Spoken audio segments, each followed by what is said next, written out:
Ini rumusnya ya. Ini jarang diketahui nih, tapi insya Allah kalau paham ini, insya Allah senang menikmati.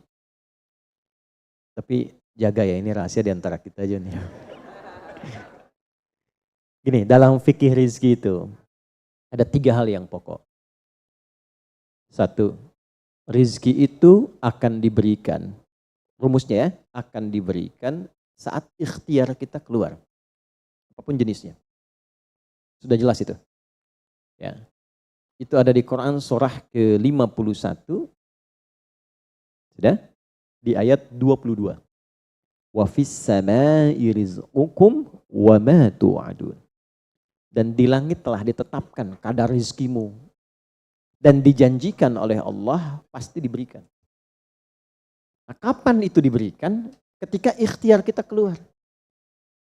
Jadi yang laki-laki, yang ikhwan ini, contoh ini, kita sudah siap saja untuk keluar, baru bawa map melangkah untuk menjemput rezeki Allah, ya, itu sudah ditetapkan keluar.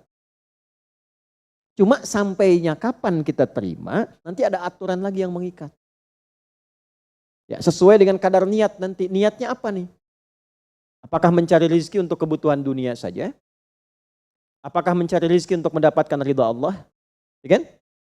Niatnya bisa berbeda. Nah, berdasarkan niat itu nanti Allah arahkan untuk mendapatkan yang terbaik. Tapi berlaku hukum kedua, ikhtiar Anda itu telah mengeluarkan rezeki dan tidak akan menguranginya. Ya, paham dulu sampai sini dulu ya, pelan-pelan dulu. Nah, handphonenya turun dulu supaya fokusnya nyimaknya maksimal ya, supaya maksimal nyimaknya. Tenang, ini direkamnya bisa diulang nanti kalau supaya maksimal ngelihatnya. Jadi ini yang pertama dulu, rezeki sudah ditetapkan, pasti diberikan. Cara Allah memberikan, kita bergerak, itu rezeki ditetapkan turun. Jelas? Nah, diterimanya oleh kita, nanti kembali berdasarkan ikhtiar kita dan niat kita untuk mendapatinya. Innamal a'malu bin, ya, itu dalil hadisnya. Jelas ya, sampai sini dulu. Yang kedua, rezeki tidak akan tertukar dan berkurang. Karena kadarnya sudah pas. Ya, tepat, pas. Tidak ada yang berkurang. Dan tidak akan tertukar. Kalau Anda yang berikhtiar, tidak mungkin datangnya ke teman Anda. Mustahil. Kalau kita yang berikhtiar, tidak mungkin kepada saingan kita. Itu mustahil. Ya, kan ada persaingan dalam bisnis kadang-kadang kan. Kalau Anda yang ikhtiar, tidak mungkin ikhtiar Anda hasilnya diberikan kepada lawan bisnis Anda. Itu mustahil. Pasti jatuhnya ke Anda juga. Tidak akan ke yang lain. Kecuali dalam satu bab rumah tangga. Ya, usaha ayah kadang diberikan rizkinya mengalir kepada anak, atau usaha anak akan mengalir kemudian dampaknya kepada orang tuanya. Itu sudah rumus. Ya, awas hati-hati. Jadi kalau Anda ingin mudah berkehidupan ke depan, didik anak dekat dengan Allah. Ketika anak itu jadi baik, keberkahan pada anak itu akan menular kepada kedua orang tuanya. Ya, Bapak Ibu pengen haji, nabung banyak, belum berangkat, sudah antrian panjang. Itu kan? Tapi tiba-tiba ada orang yang tetangga anaknya penghafal Quran 30 juz, dapat hadiah haji, orang tuanya ikut, bapaknya ikut, ibunya ikut, gurunya ikut. Ya, jadi nanti ada 2 ayat di dalam Al-Quran yang menjamin usaha orang tua mengalir ke anak, usaha anak mengalir kepada kedua orang tua. Babnya keluarkan kalau ingin mudah. Nah, yang ketiga, nanti saya urutkan di papan tulis supaya memudahkan itu. Yang ketiga, ini yang paling penting untuk disadari, urut dulu ya. 1, rizki telah ditetapkan untuk diberikan sepanjang kita mau berikhtiar untuk menjemputnya. 2, rizki tidak akan berkurang dan tidak akan tertukar. Baik ya? Jelas sampai sini? Nah, ketiga, ini yang paling penting. Fokus ini dengan baik. Rizki akan ditentukan keberkahannya berdasarkan nilai keimanan seorang hamba. Catat ya, rizki akan ditentukan kadar keberkahannya. Saya bicara berkah dulu tuh. Berdasarkan kadar keimanan seorang hamba. Yang ketiga ini kaidah khusus yang membedakan antara beriman dengan belum beriman. Sebab kita bisa bertanya kepada Allah, ya Allah, saya sudah beriman. ada hambamu belum beriman. Apa yang membedakan iman saya dengan hambamu yang belum beriman terkait dengan persoalan rizki? Maka turun nanti ada ayat tentang rizki yang dikaitkan dengan iman. Sekarang kita praktekkan pelan-pelan. Ada rizki. Ada yang namanya rizki? Ada ya. Nah ini ya. Ini bab tentang Anda nih. 1. Pasti diberikan sesuai kadar ikhtiar. Loh. Ya?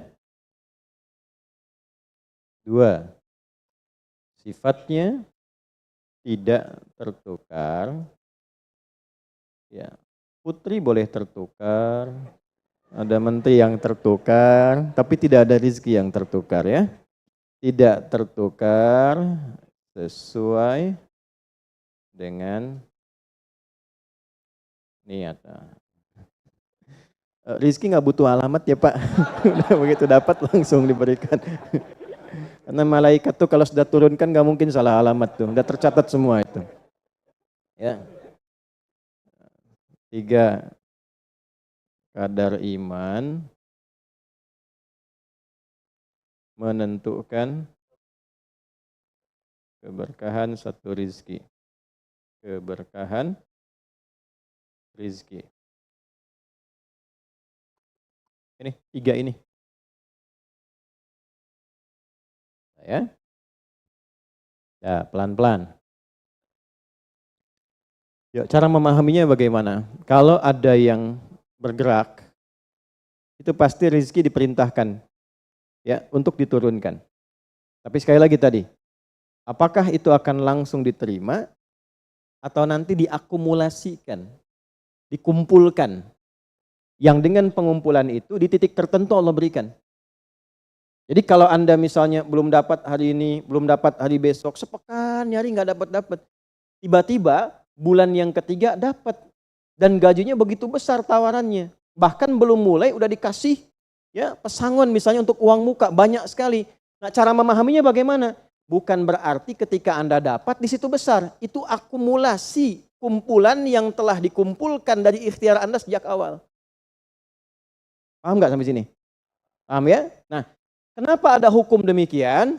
Masuk ke sini dulu nih. Ya, saya mau tanya sebentar. Bapak Ibu, yang para ayah dulu ya, laki-laki lah terutama. Kalau mencari rizki dalam konteks bekerja ya, untuk materi. Karena rizki itu nanti ada ketenangan, anak-anak, keturunan itu rizki juga. Dalam konteks mencari materi, untuk makan, untuk minum dan sebagainya, saya tanya, untuk memenuhi kebutuhan hidup atau untuk mencari ridho Allah? Udah jujur aja, nggak usah. Bahas sini dulu. Udah, wajahnya nampak kok ini. Saya tanya, untuk kebutuhan hidup atau mencari ridho Allah? Nah, ini nomor 1. Nggak mau kalah dua-duanya. Ridho Allah. Ini sekedar dunia. Pelan-pelan ya. Ketika Anda mencari rizki hanya untuk dunia, maka yang berlaku hukum dunia. Ya. Semakin Anda bekerja keras, semakin Anda dapat. Semakin Anda kreatif, semakin mudah dapat. Ya, semakin pintar, semakin mudah dapatnya. Di sini tidak berlaku masalah iman. Karena semua sama, Allah tetapkan hukum dunia. Siapa yang bekerja keras, siapa yang mau kreatif, siapa yang punya inovasi, siapa yang makin pintar, mudah dia mendapatkan dunia. Ada ilmu menambah, dunia dapat. Man arada dunya, kata Imam Syafi'i, fa'alaihi bil ilmi. Siapa yang ingin menguasai dunia, dengan ilmu bisa dapat. Ini. Ada ilmu kreativitas, ada serius, sungguh-sungguh. Kerja yang serius, sungguh-sungguh. Itu kan? Di Tiongkok itu, kalau datang ke satu tempat, ketukin tiap pintu, nawarin barang. Ya, barang ditawarin, 1, 2, 3, 4, saking seriusnya. Orang mengerjakan apa, dia cari yang lain. Pernah dulu ada orang bukan muslim ke Saudi, mampir ke Jeddah hanya untuk lihat jemaah haji itu beli apa. Setelah itu dia pulang ke Tiongkok, ke Cina, ya. Musim berikutnya itu made in China. Semua buatan Cina tuh, yang tasbih Cina, yang sajadah Cina, dan harganya jauh di atas harga-harga standar. Gitu tuh. Jadi kalau misalnya orang serius, sungguh-sungguh kreatif, inovasinya ada, bisa buat sesuatu yang orang lain nggak buat, dia bisa sukses. Hukum dunia. Gitu. Tapi semua apa yang didapatkan pun untuk memenuhi kebutuhan dunia saja. Nafsu ada di situ, persaingan ada di situ, ya, popularitas ada di situ.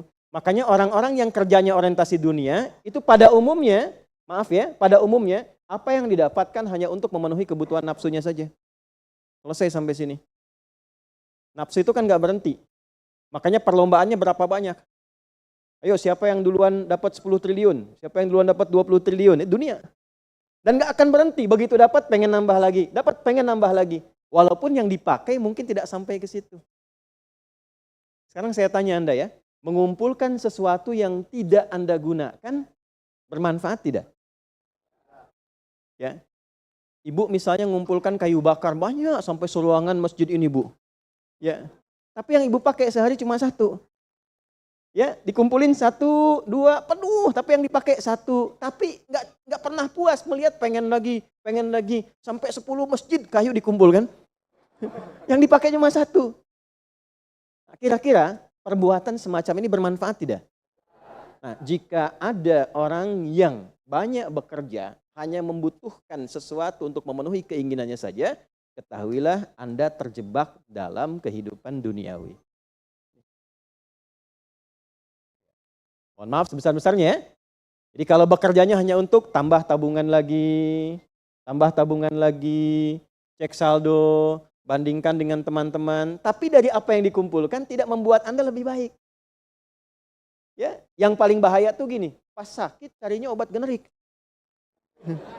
Padahal kayaknya minta ampun gitu. Ya, yang itu menunjukkan bahwa ada sifat dunia yang menguasai. Pada diri pribadi pun bersifat masih kikir. Nah ini ya, ini yang berbahaya ini. Ya, kalau bekerjanya nggak ada masalah, serius dapat nggak ada masalah. Cuma yang dapat ini mengeluarkannya seperti apa? Kalau hanya mengumpulkan, hanya pamer, hanya untuk update, dia mau menyampaikan dengan pamernya, pakai hukum dunia, nggak bisa disalahkan dalam konteks dunia. Walaupun secara moral dalam hukum agama ini tidak dibenarkan. Jelas nggak sampai sini? Ya, sekarang saya tanya, ada nggak orang misalnya OKB misalnya, orang kaya baru gitu. Nah, baru kaya langsung pasang status, ada yang begitu? Ya, dapat mobil baru pasang status, ada yang begitu? Nah, ini biasanya semakin banyak dilakukan terjebak dengan hukum dunia. Tugas kita mendoakan, bukan mencela. Oh pasti si itu tuh, bukan ya, jangan seperti itu. Ya, tugas kita mendoakan kembali dan sehingga dengan doa itu mudah-mudahan sampai kepada jiwanya untuk bisa berubah. Sehingga diarahkan pada yang lebih baik. Tapi maksud saya begini, kalau ada di antara yang ngaji itu terpedaya dengan sistem seperti ini, dia bekerja, tambah lagi, tapi penambahan itu tidak membuat kehidupannya lebih baik dan bermanfaat, dia terjebak dalam kehidupan dunia. Pada akhirnya berlaku hukum akhir dunia. Hukum akhirnya? Fana. Dunia itu kan punya 2 arti, satu cepat, yang kedua rusak.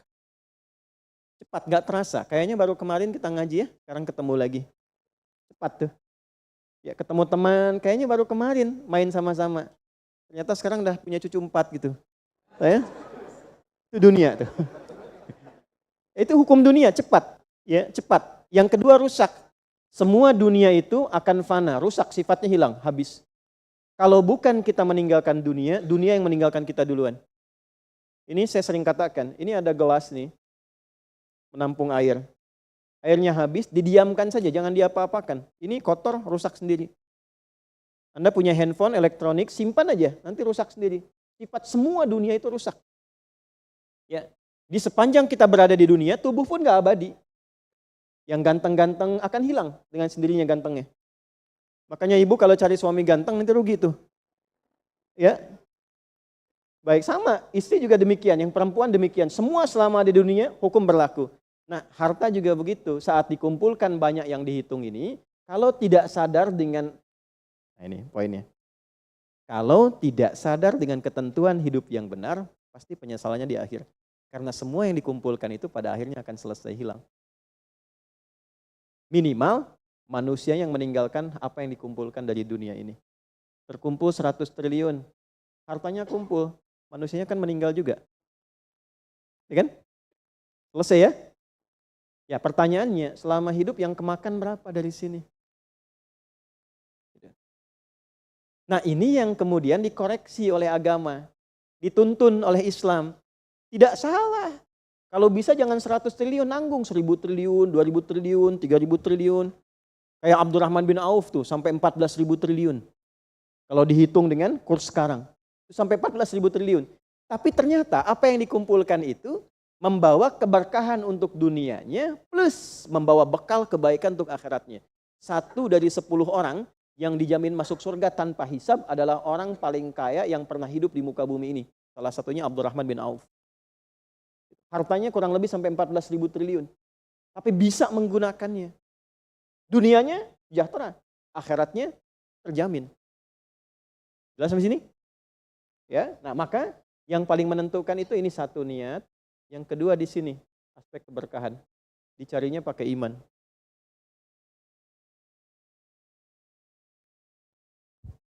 Maka niatkan yang pertama, upayakan setiap pencarian itu gunakan fungsi imannya untuk mencari ridha Allah. Maka ayatnya akan pindah ke ayat 172.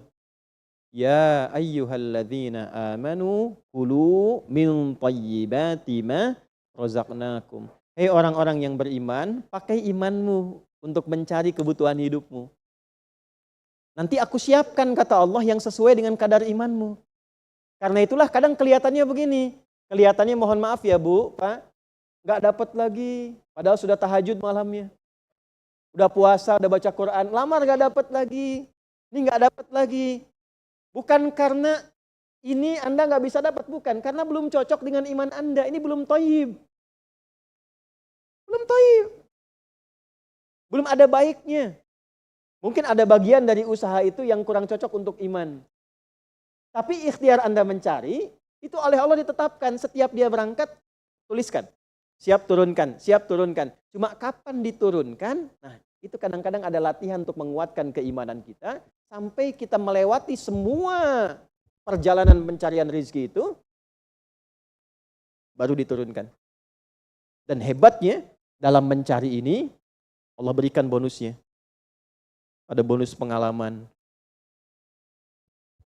Pernah sakit, pernah capek, pernah naik ini, pernah naik itu. Tanpa sadar, itu yang menempa dirinya menjadi sosok yang lebih kuat, lebih baik. Yang ketika rezekinya diberikan seutuhnya, dia sudah bisa menggunakan rezeki ini sesuai dengan pengalaman sebelumnya. Nah, yang mahal tuh ini. Makanya Abdurrahman bin Auf itu kan diambil dulu, dirampas hartanya. Berangkat 400 km, jalan kaki, nggak bawa apa-apa. Dipakai dulu ilmunya. Belajar dulu jadi penyalur, dapat upah, dapat bonus dulu, baru dipakai lagi. Tapi perjalanan itu menempa hidupnya dengan iman sehingga jadi orang terkaya yang pernah tercatat dalam kehidupan di bumi sampai hari ini. Jadi kalau satu kali Anda melamar kemudian ditolak pekerjaan, jangan langsung simpulkan tidak diberi. Alhamdulillah ya Allah yang telah memberikan kepadaku rizki yang baru berupa penolakan ini untuk menguatkan iman dan mentalku untuk menjemput rizkimu yang lebih baik daripada ini. Jelas ya? Nah ini poin-poin ini yang mahal. Nanti kalau sudah dapat ilmu ini, yang lainnya akan lebih mudah. Nah, jadi jangan disimpulkan, ya Allah aku sudah ngaji, aku sudah tahajud, kurang apa lagi? Sampai hari ini aku belum dapat. Nah itu sesuatu yang tidak tepat untuk keluar, tapi juga bisa dipahami karena boleh jadi belum mendapatkan pencerahan sesuai dengan bab rezekinya. Nah pada akhirnya dikembalikan, kalau sudah dapat itu ditanya balik oleh Allah, itu mau dipakai apa? Toh pada akhirnya aku yang cukupkan. Ya, falyanzuril insanu ila ta'ami. Yang pertama kebutuhan makan kita pastikan dengan baik. Allah yang kasih, masa digunakannya untuk mencari yang tidak baik? Jelas?